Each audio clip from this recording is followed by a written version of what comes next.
Di ujung sajadah. Seperti apa nih? Berperan sebagai apa? Oke, ini appreciate banget ya. Ini suatu kebanggaan bisa bergabung bersama SJ. Em, Cinta di ujung sajadah. Apalagi dari judul aja udah luar biasa karena ini juga perkembangan dari novel kan, gitu, dari novel. Terus di sini gue berperan sebagai Adi. Adi itu dulunya bersahabat bersama si Andri. Andri itu jadi Denny. Oke, dia jadi Denny. Kecilnya dia adalah sahabatnya Denny ya gitu. Terus urakan lah, masih kecil ya, kita namanya juga masih remaja gitu, balap-balapan mobil, akhirnya sampai crash, kecelakaan. Terus sebenarnya Adi ini ada di posisi penumpang, yang nyetir tuh adalah si Denny, Andri ya gitu. Ya, terus habis gitu setelah kecelakaan, kok tiba-tiba Adi ini ada di posisi pengemudi gitu. Jadi intinya adalah dia difitnah bahwa dia yang udah menabrak 2 orang sampai meninggal gitu. Dan tidak ada satu orang pun yang percaya pada Adi. Sampai akhirnya dia hilang hilang akal, hilang pikiran, sudah tidak percaya dengan adanya Tuhan gitu. Karena dia bicara apapun tidak ada yang percaya gitu. Sekalipun itu orang tuanya gitu lah. Ini bagus banget gitu. Kenapa gue sampai mau ikut bergabung di Cinta di Ujung Sajadah, karena berawal dari cerita tersebut sampai akhirnya bertemulah dengan Ustadz Abdullah yang membantu dia transisi dari seseorang yang kehilangan arah itu kan susah sekali ya gitu. Terus apalagi ada ada scene dimana Adi ini kehilangan ibunya. Itu yang baru gue rasakan kemarin ya gitu. Itu yang baru gue rasakan kemarin. Mohon doanya teman-teman semua ya, penonton Hotshot. Terus oke, kembali lagi ke cerita, maaf.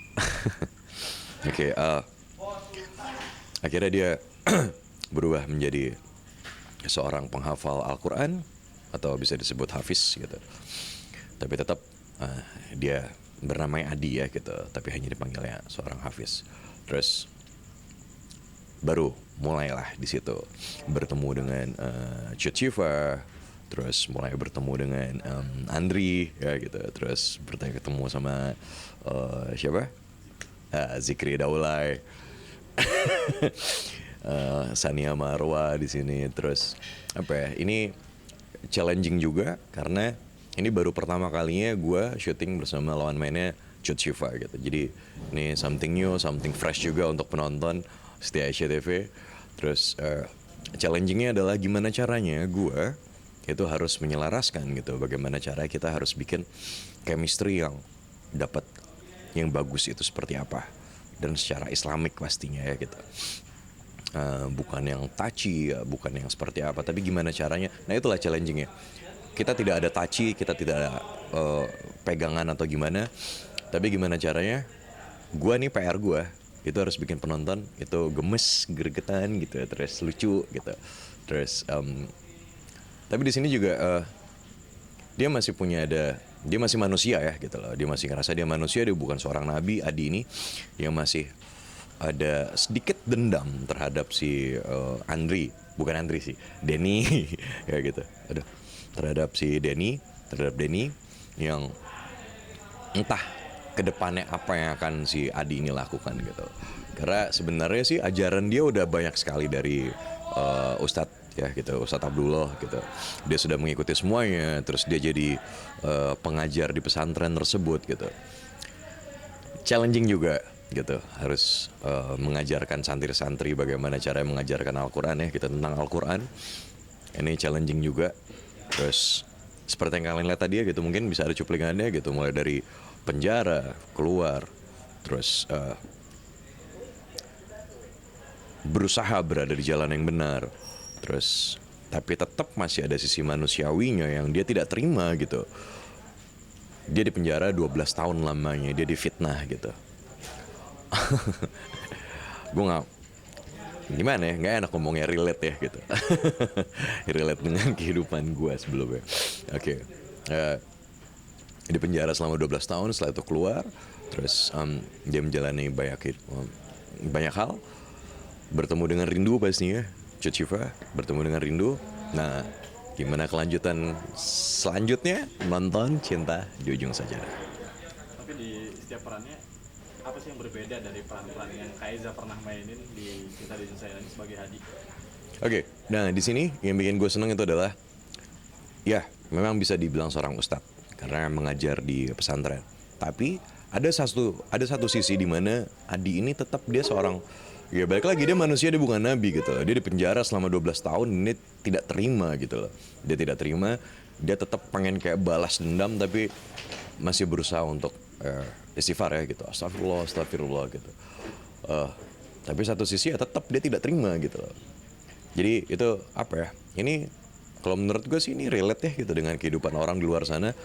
Tidak ada yang sempurna, intinya itu ya gitu. Poin utama dari karakter Adi ini, sekalipun terlihat agamais, mengajarkan banyak hal yang baik, tapi tetap dia seorang manusia yang kadang juga bisa merasa kesal, benci gitu.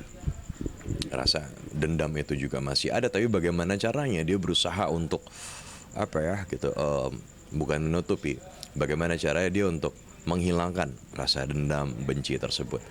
Tapi kan susah ya. Baik lagi, ini pasti banyak kok yang merasakan di luar sana. Oke. Mungkin ini juga nggak sih, bersyukur juga nggak sih pada akhirnya dapat lawan main yang ada Mamiati, ada Cucifa, ada Zikri dan lain-lain. Oh jelas, kalau sama Bunda ya, Teh Octavia itu udah pernah satu project sekali doang. Yang lainnya tuh baru semua. Jadi ini benar-benar challenging sekali gitu. Challenging bermain bersama pemain-pemain yang baru pertama kali syuting bareng.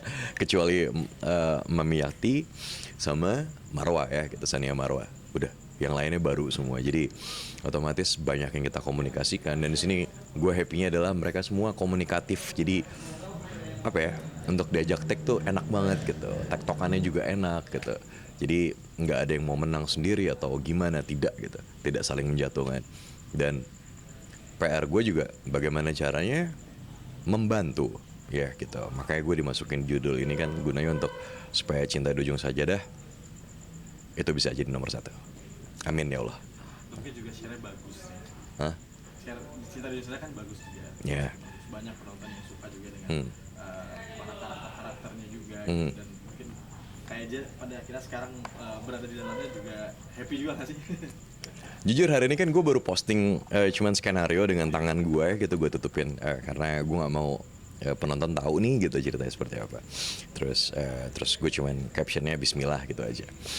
Jadi rame, jadi rame semua pada posting ya gitu di sosial media, dan ternyata feedbacknya bagus sekali, banyak sekali yang ekspektasinya ya Adi bersama siapa namanya si Syifa,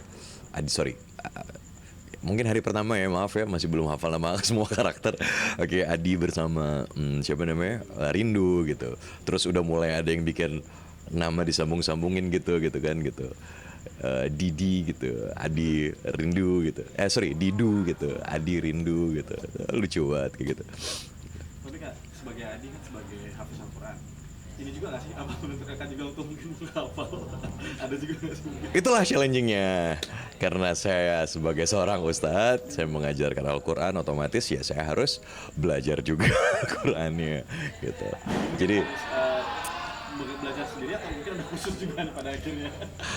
Seperti apa? udah bisa, alhamdulillah sih udah bisa baca Al-Quran gitu. Jadi nggak perlu ada guru lagi. Tapi ya di sini tetap lah. Maksudnya dengan adanya karakter seperti ini, apa ya? Ini membantu mengingatkan gue juga tentang Allah, tentang kehidupan gitu. Enggak gitu. Mungkin juga tadi pas di adegan pas take kita lihat. Itulah karakter Adi memang awalnya kan memang meledak-ledak. Karena dia kan ceritanya dulu itu kan masih umur 18 tahun ya gitu. Masih muda sekali. Terus masih meledak-ledak, wajar lah pada umumnya. Kebanyakan anak-anak juga pasti, kebanyakan ya gitu, kebanyakan seperti itu. Terus semakin bertambah umur kan pasti akan semakin dewasa. Nah terus kalau ngomongin gua pribadi ya gitu, gua acting pakai hati gitu. Gue acting pakai hati, apalagi jujur ya, ini sekali lagi ini relate sekali gitu loh dengan kehidupan gue, relate sekali, banyak banget. nggak enak aja kalau gue ngomongnya, takutnya nanti dibilang pembelaan atau apa. Gue nggak suka itu dia. Biasalah ya, namanya juga orangnya di luar sana relate sekali, pernah merasa difitnah gitu, pernah dimasukin ke sebuah tempat yang gue tidak terima berada di sana gitu. Terus sampai mungkin tadi sebelum kalian datang ada satu adegan di mana gue datang ke kuburan ibu kayak gitu. Ibunya